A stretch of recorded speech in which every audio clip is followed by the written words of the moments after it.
All right, get your papers out for the quiz. Okay, well, I'm an idiot, online friends, and I forgot to press record till just now, so my bad. So I defined this, same as slope before. Then we found the slope. Yeah, they missed the polygon show. Dang it. Okay, write this table down. We're talking about how the average rate of change is the slope of the secant line. If you need more help before that, then just come in and talk to me. Okay? But now we're going. Okay, that's good enough. Okay, who can come up and write number 2? Thank you.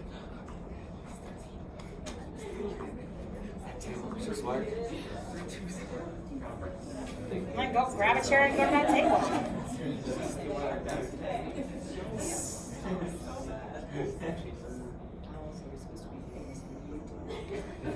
Okay, does it make sense that this ARC's units is a feet per second? Think of it like a distance versus time graph, right? On a distance versus time graph, its slope should represent the speed because my distance divided by my time is my rate, right? Okay? How are we doing? Okay? Now, sometimes it's valid to know my average rate over a period of time, okay? But let me tell you a little story. Obviously, this is theoretical. This would never happen to me, okay? But let's say I got pulled over for speeding, okay? So I'm driving to work, right? I'm driving to work, and the officer says, do you know how fast you were going? And I said, well, I know I averaged the speed limit. Well, that's not really a valid thing, right? What the officer cares about when he took his radar gun, right? And I was going 90 at the point of the mountain on I-15. That instant in time is the issue, right? Again, totally theoretical, right? Never me, no. Okay? But there's a difference between me saying, well, this is the average speed, right? Average about how fast I was going over a period of time. But sometimes we want to know an instant in time, how fast something is going. Is that fair? Okay, that's known as the instantaneous rate of change, also known as IRC. I'm lazy, so I will never write out instantaneous again. Okay? Now, graphically, the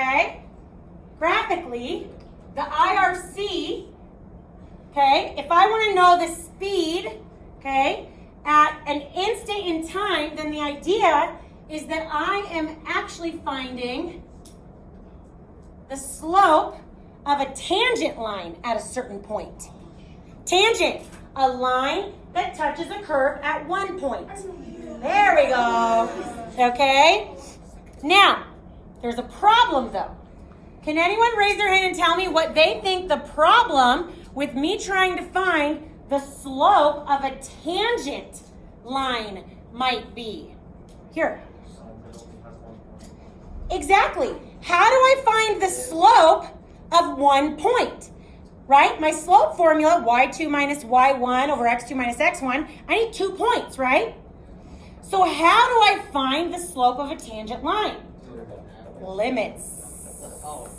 We'll get there eventually. Not today. But I want you to imagine this, okay? Everybody look at this one here. Stop what you're writing and I want you to watch, okay? Stop what you're writing and I want you to watch, okay? Which line is a better estimate, its slope, of the brown tangent line? The blue one, the one closer to it. So how could I get an even better estimate of the slope of that tangent line? Get really close. Could I get close? Like uncomfortably close? Like non-socially distancing close? Right? If I could get infinitely close, right, to that line. Okay, pause again. Okay, pause again. Hold on. We got to talk something. Okay? I don't want you to write this down because I want you to think about what's going on. Don't write this down. I want you to think about this. Okay, pause. Okay? Pause. Okay. All right. I just want you to think about this, okay? This is, what I'm going to show you is called a math paradox, okay? So, 1 minus 0.9 is 0.1, right? 1 minus 0.99, 0.01. 1 minus 0.999, 0.001, okay? 1 minus 0.1, 2, 3, 4, 0.0001. Are you seeing a pattern? Now I want you to apply that pattern that? So what, I have an infinite number of zeros and then a 1? Do you see how that's a problem, right? Me saying have an infinite number of anything and then do something implies I didn't have an infinite number of those zeros, right? Okay, the difference between these numbers is so mathematically insignificant that to mathematicians, these are not different numbers. These are the same number. Okay? The idea of this paradox is that I can get two numbers so close to each other that there is no mathematical difference between the two different numbers. That's a paradox. Whoa. Right? Okay? Now you can write again if you want. But does this make sense, my idea here?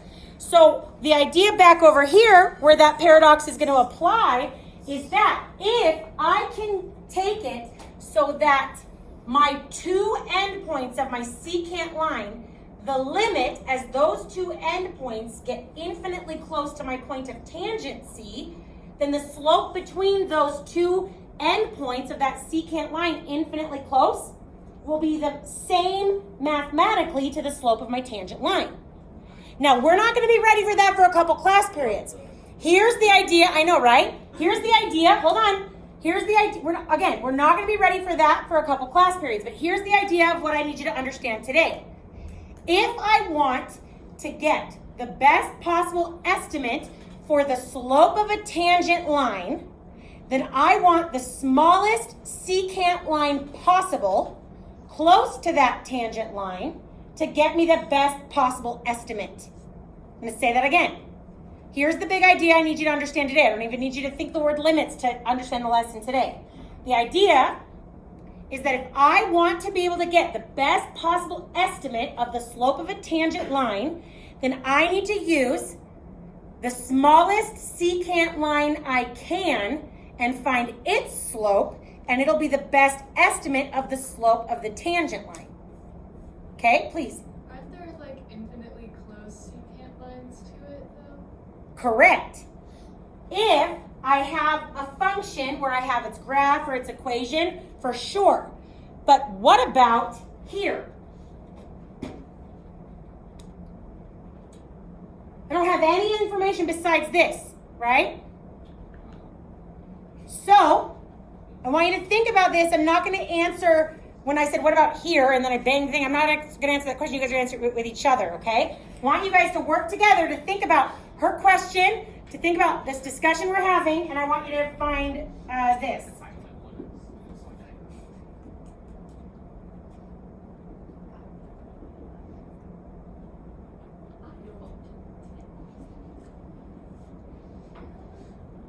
Okay? So I want you to think about her question, I want you to think about the discussion we're having, and I want you to work with your groups to answer number 3. Okay?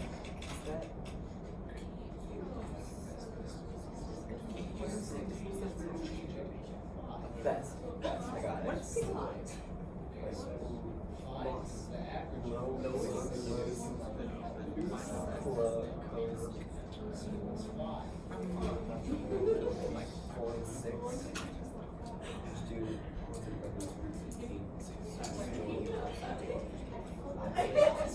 Take the two closest ones.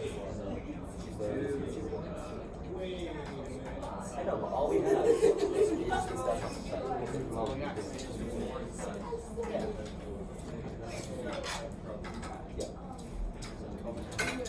Yeah. Write it down.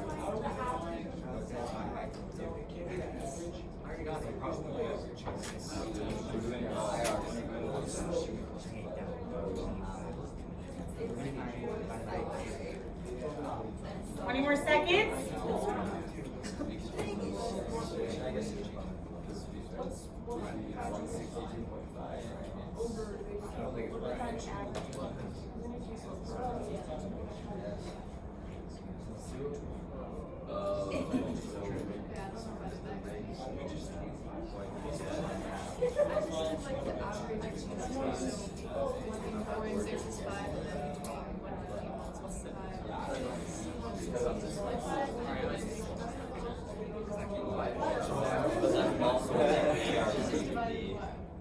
Oh, you just said no. Oh yeah, you're right. Okay. Anybody think they get it? Anybody think they get it? Okay. Here. You already answered one take. Go ahead. Yeah. Come on. So you said it was just like that's all the information we have. Is I don't know if there's linear between them. I don't know anything. So would you just kind of do it like in between these two? Why'd you pick those two? Because 5's right in the middle of those two. So based on our information, is that the smallest secant line possible that I could use to estimate the tangent line? Yeah. I agree. You got it. So he's finding the average rate of change between 4 and 6 because I can't find the slope at 5. Good job. I can't find the slope at 5, so I'm using the smallest secant line I can to estimate the slope at 5. You got it. 175 minus 150 over 6 minus 4. Okay? Okay, find the IRC at 4. No, not 4. Find it at 3. Find the IRC at 3 seconds. Find the IRC at 3 seconds. Quick, so we can move on to the next part. Find the IRC at 3 seconds. 25 feet per second. Okay? Because we did. So then if it was like on here, then I'd use these. Okay, now. Okay, so let's put some things together. Instantaneous rate of change is the slope of the tangent line at a single point. So we are using as small as possible secant lines to estimate the slopes of tangent lines. You with me? Okay. Now, all right, you writing down what you want? Questions? Okay, so that's what a derivative is.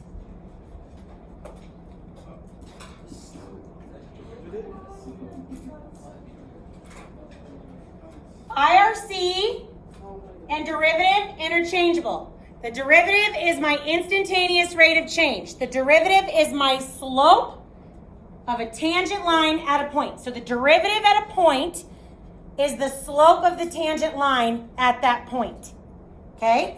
The derivative at a point is the slope of the tangent line at that point.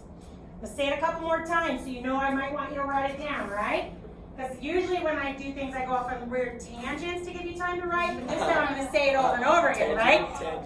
All these puns are hilarious. Okay, the slope at a point, okay, the slope at a point is the same thing as saying the instantaneous rate of change at that point is the same thing as saying the slope of the tangent line at that point. Okay? Good? What was the last one? So the instantaneous rate of change is the same thing as the slope of the tangent line, which is the same thing as the derivative. Oh. Okay? Once you get that down, now you can draw this beautiful brown graph as close as possible. And we're going to use that for the rest of class. Pass. No thanks. Sorry, not a question. It was a command. Whoa.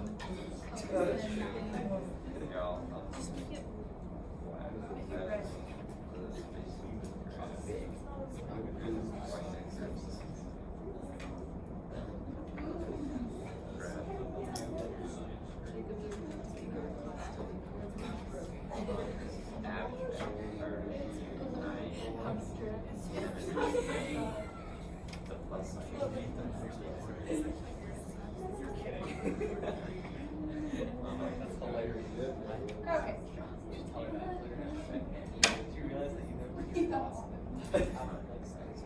Do I realize what now? Nothing. Because I was just saying, if you read it, it goes the If you alphabet. read the letters in order, it's alphabetical.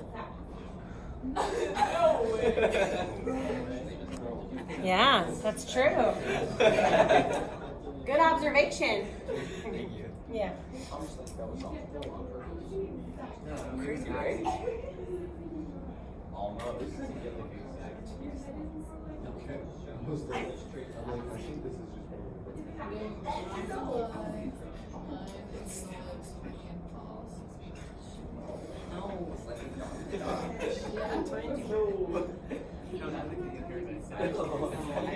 Following the strategy.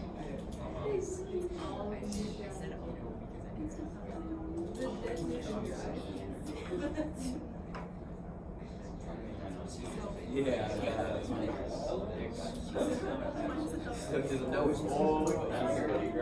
Okay. Guys and girls, you ready? Okay, so now we're going to talk about derivative. Think about it a little different, okay?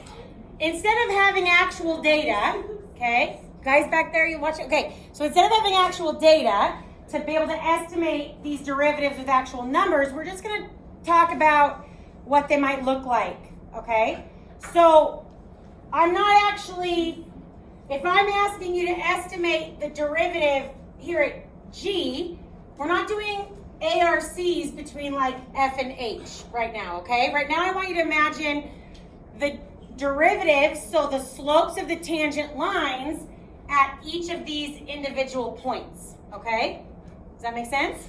Okay, we've got a new notation to learn. Okay, so my derivative notation. Okay, we either write it as f prime of x or we write it as dy dx. We'll use both of those notations interchangeably all year. Okay, so I know if it's asking for f of x, okay, like if I asked you what the biggest f of x value is, you'd tell me E. If I asked you where the f of x values were 0, you'd tell me B, H, and K, right? But those questions are too easy because we're in rocket science class right now, right? Okay, and so I'm going to ask you about f prime of x values, okay? So when I ask you about f prime of x values, I'm asking you about the slope, okay, the value of the slope at a specific tangent line on there, okay? Make sense? Okay, so we're going to ask one question first. I want to know which points have f prime of x values equal to 0.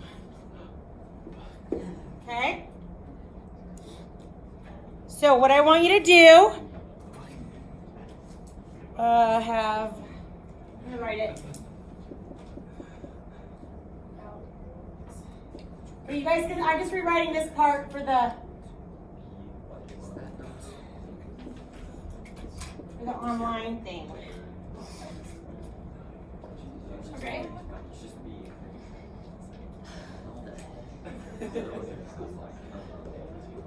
So not f of x values equal to 0, f prime of x values equal to 0. So work on that with your neighbors.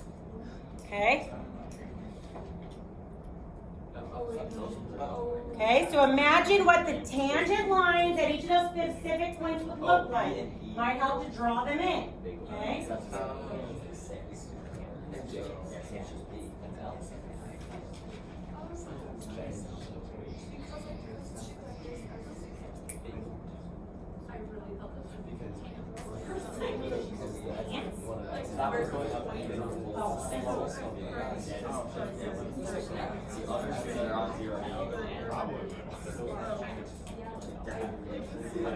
Okay, who can come up and answer that for me? You've already done one today. Someone new? Okay.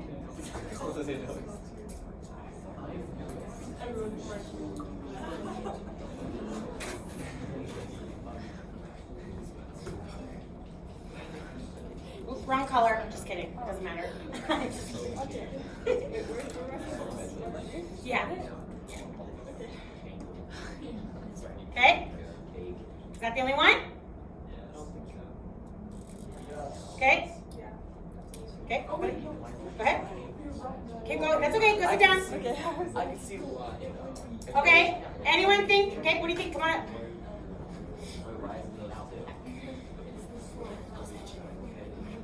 Oh, it's the slope, not the value.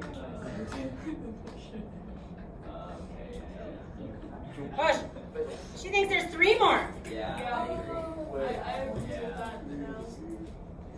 I do L's- too. L's hard to tell. Why?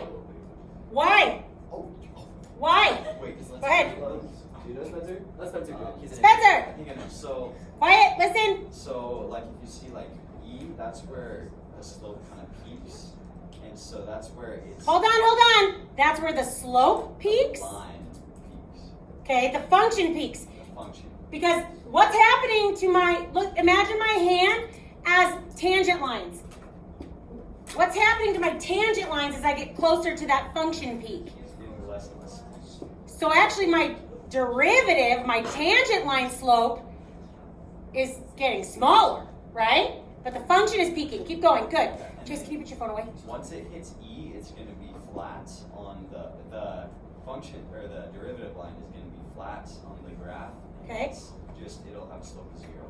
And then what happens after? Then it starts going into negative slope. So then I start going to negative slopes. So does that mean that somewhere after I'm about to throw so much vocab at you, you guys aren't even gonna know what to do. You ready?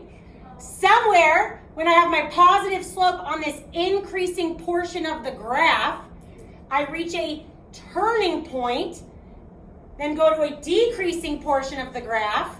So there had to have been a sign change in there. I don't mean trig sign, I mean SIGN plus or minus signs, right? Positive slope changing to a negative slope, there had to be a sign change in there, right? Okay, I agree that B, E, J, and L all have f prime of x values that are 0.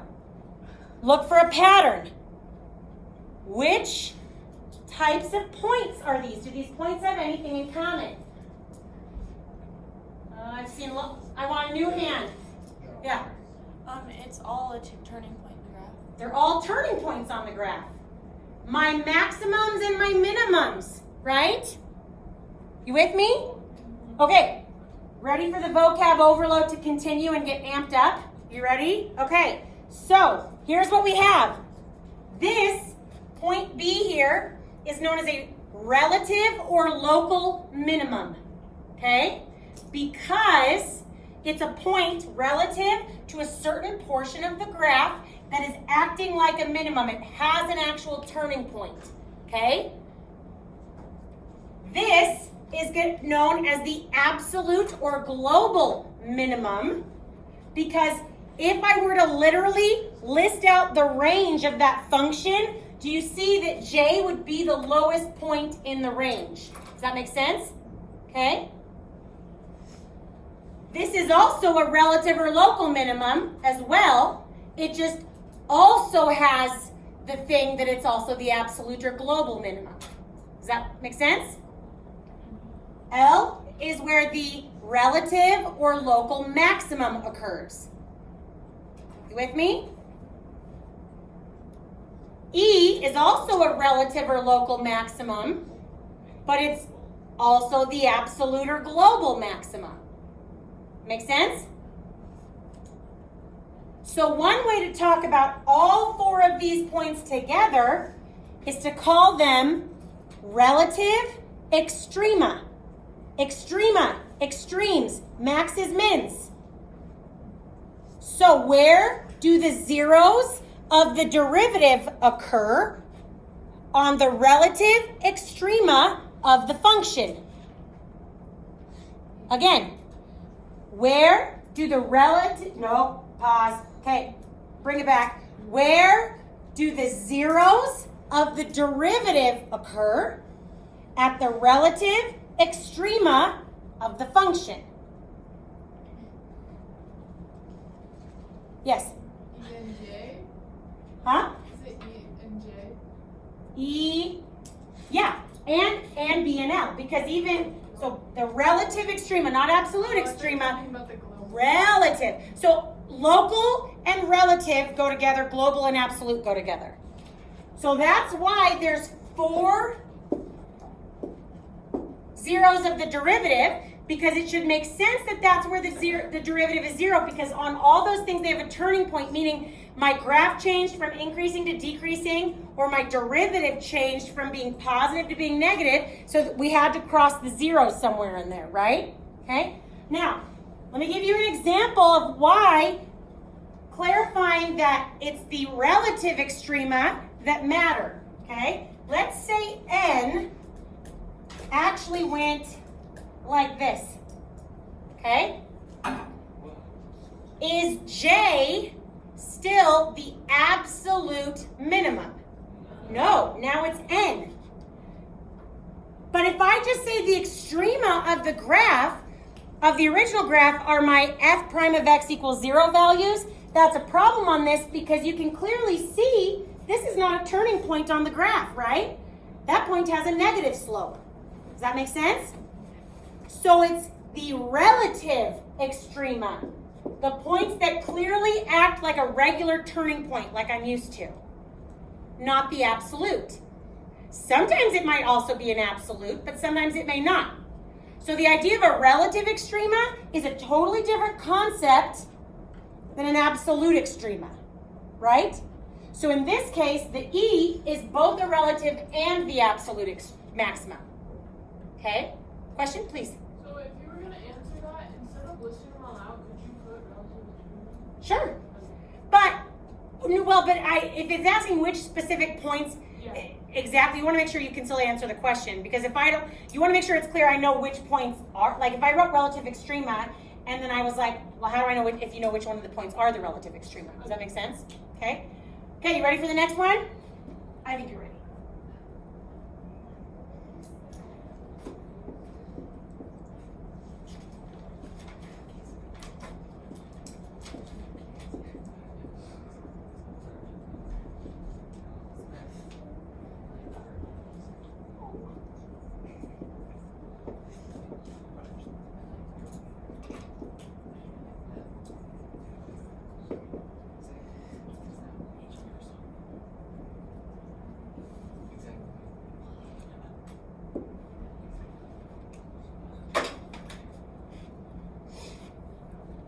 I'm going to give you 3 or 4 minutes for this one.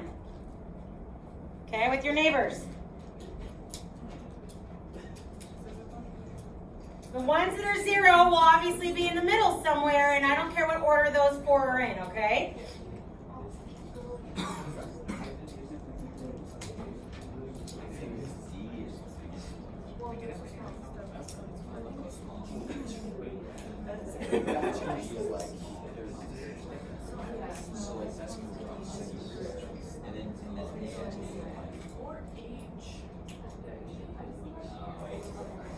I'd say H. So I'd say G, then A. So the parts that are the steeper parts of the graph are these things. So small space. Okay, guys, come away. I keep working on what's the last one. Okay. And then like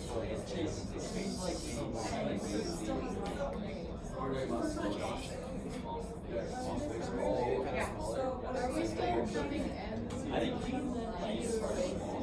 G, A.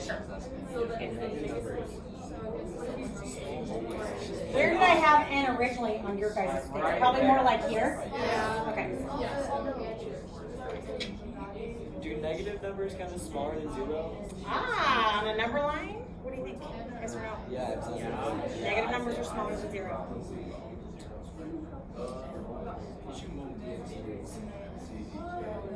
Yeah, and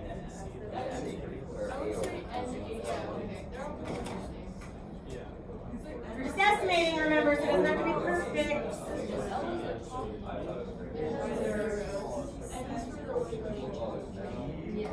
no, H is definitely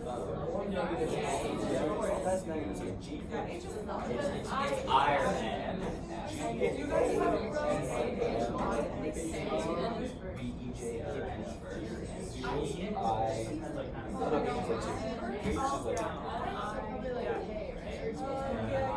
G first. And I N.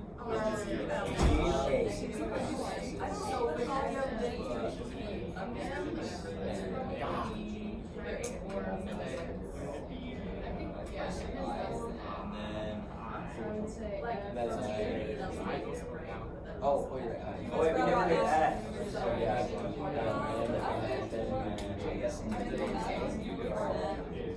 No, I'd say F is the last.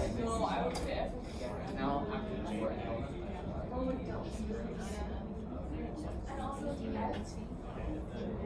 Another minute. There we go. Is that all of it?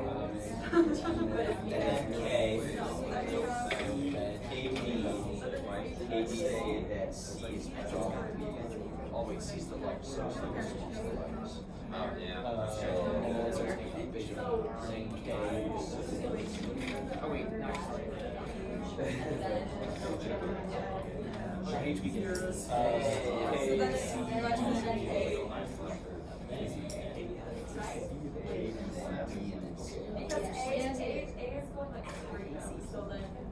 Okay, can I have someone come and but make sure it's got to fit in the screen for the iPad video, so it's gotta go like that. Okay, got it. Come on up. Yeah, Spencer.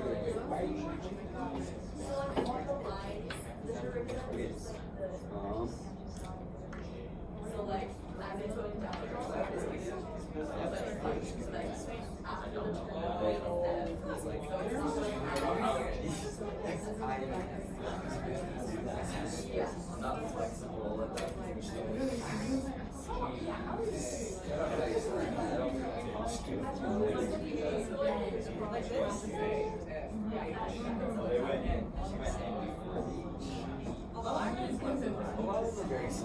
You remember these are estimates, so if somewhere in the middle you're getting some different, you're just kind of estimating how you drew the line, that's fine. As long as like the idea is there, that's what matters right now. Okay, it'll be a couple weeks before we go from estimating derivatives to finding them exactly. Okay, probably not till after our test next Friday. Oh,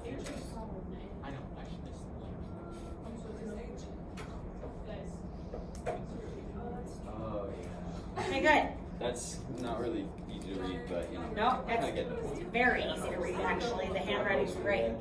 Well, I was just thinking they're just like all No, it's good. jumbled. Now hold on. So G actually looks kind of steep for me. So why is that the smallest one? Because it's negative. It's the biggest negative number. Now hold on.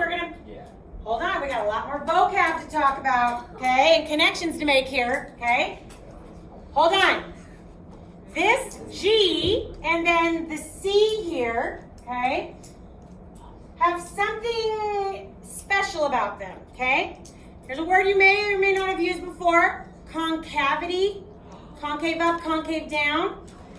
So right now at the beginning, this is concave up, right? Does that make sense? Yeah. Notice that at 0, my slope is getting bigger and bigger, right? But then if I go up here to E, it's actually getting smaller. So there has to be some point in here on this concave up that switches to concave down where my derivative value is getting bigger and switches to getting smaller, right? So there is a special point somewhere in here where the concavity changes from concave up to concave down, right? That point, I'm going to estimate it as C. Okay, it's called the point of inflection. Point of inflection is where a graph changes its concavity. Okay, where a graph changes its concavity. Okay, inflection. Like inflection in your voice, highs and lows, right? Okay, point of inflection. How many points of inflection does this specific graph have to have? 3. There's one around here, then this is concave down, and it eventually changes to concave up, so there's got to be one around here, right? And then there's one maybe K or maybe around here, right? That good? Or do I need to do colors to help it make sense? Concave up, concave up, concave down, concave down, right? So there's 3. Now here's where it's gonna get really weird, right? If right here, okay, the derivative value is getting bigger and bigger, right? Because my tangent line is getting steeper and steeper. Does that make sense? So my derivative value is getting bigger and bigger. And then after that point, my derivative value is getting smaller and smaller. So what is this going to be for the derivative? The extreme. The extrema. Good. It's the relative maximum. Right? So if my derivative value, the slope, is getting steeper and steeper until this value, the point of inflection, and then my derivative starts to get less and less steep, so smaller, then this is going to represent a relative maximum. So is the one over here. I don't know which one is the absolute maximum yet, but I know there's another spot where I change from getting steeper and steeper to less and less steep, right? What? Uh-huh. Now hold on, don't write it yet. I'm going to put it all together. Now this one you guys told me was the smallest, G was the smallest derivative value, right? Well look, I'm getting more and more steep negative, right? And then I start getting less and less steep negative. So it's like my derivative value is getting smaller and smaller because it's getting more and more steep negative. And then it becomes less and less steep, so it's getting bigger and bigger now, right? Relative minimum, right? Okay, so here's what you can write down. The points of inflection of my original become the relative extrema for my derivative. The points of inflection for my original become the relative extrema for my derivative. One more time. The points of inflection for my original become the relative extrema for my derivative. Now, let's put that together with the other one we did today, which is that the relative extrema of my original become the zeros of my derivative. Good? Questions? Okay. Homework is from the book. Half of it is going over this kind of estimating a derivative idea, and the other half is practicing all this vocab. Absolute versus relative, extrema turning points versus points of inflection, things like that. Okay, guys? Great work. Thank you. Thank you. That's a lot of